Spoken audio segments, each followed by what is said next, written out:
So ayun, hello guys, nandito tayo ngayon sa aming barangay, Real Vista. So wala tayong ginagawa. Pupunta tayo sa isang sikat na cold spring dito sa probinsya ng Sorsogon sa bayan ng Huban. Let's go!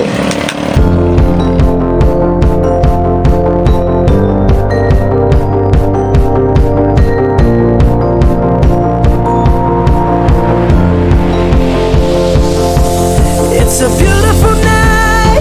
We're looking for something dumb to do. Hey baby, I think I wanna marry you. Is it the look in your eyes, or is it this dancing juice? Who cares, baby? I think I wanna marry you. Well, I know this little chapel on the boulevard we can go. No one will know. Oh, come on, girl. Who cares if we're trash? Got a pocket full of cash we can blow. Shots of Patrol, and it's on, girl. Don't say no, no, no, no, no. Just say yeah, yeah, yeah, yeah, yeah. And we'll go, go, go, go, go. If you're ready, like I'm ready. 'Cause it's a beautiful night. We're looking for something dumb to do. Hey baby, I think I wanna marry you. Is it the look in your eyes, or is it this dancing juice? Who cares, baby? I think I wanna marry you. Oh, I'll go get a ring, let the choir bells sing like ooh. So nandito tayo ngayon, kakarating lang natin sa Tangke, bayan ng Huban, dito sa Sorsogon. So ipapakita natin ngayon kung ano yung itsura nito. So ito, may ginagawa pa ata silang pool. Mas malaki to eh.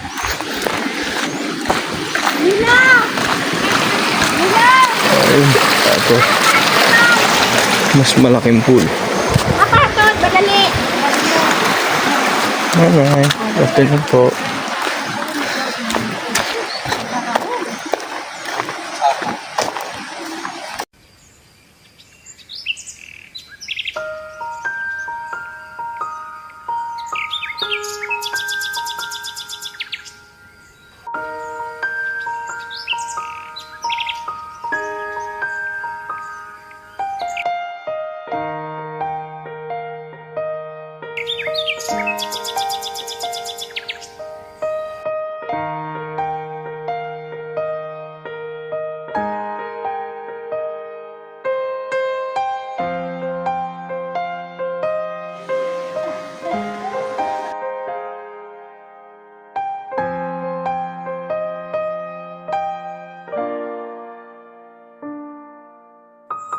Minsan, may mga pagkakataon na kailangan din nating mapag-isa para mapagnilayan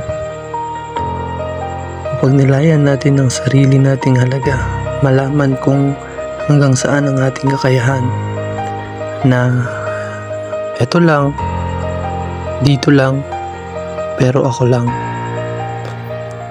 Masarap sa pakiramdam na meron kang katuwang, pero iba pa rin yung alam mo yung halaga mo, alam mo yung pagmamahal mo sa sarili mo at pagkakaunawa mo sa pagkatao mo. But it doesn't mean na hindi mo kailangan ng ibang tao, dahil meron akong pamilya na nagsisilbing tahanan. Meron din akong kasintahan na nagsisilbing kapayapaan, at meron akong ako na may sariling kalayaan. Ingatan din natin ang pagkataong meron tayo, Ang pagkataong nagmula sa pamilyang itinuring tayong kayamanan. Pahalagahan at ingatan ang aral na iniwan sa atin ng ating magulang. Dahil sa paghubog ng pagkatao, alam ko at alam mo na importante ang pinagmulan mo sa pag-abot ng bago mong yugto.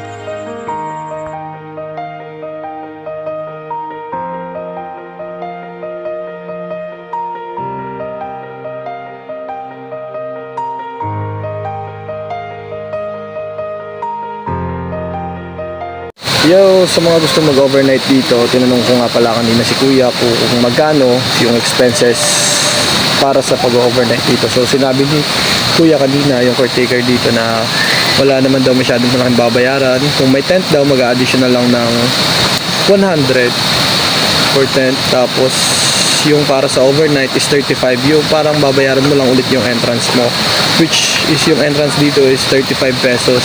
Pero sulit na. Provided na din nila yung bonfire, sila na daw yung kukuha ng mga panggatong, mga kahoy na gagamitin para sa bonfire. Tapos yung cottage, di mo na rin kailangan ulit bayaran. So sulit yung pagpunta nyo dito. Kung gusto nyo pumunta dito, kung hindi nyo alam yung lugar, Google Map na lang kayo. Ayun, peace out. Bless.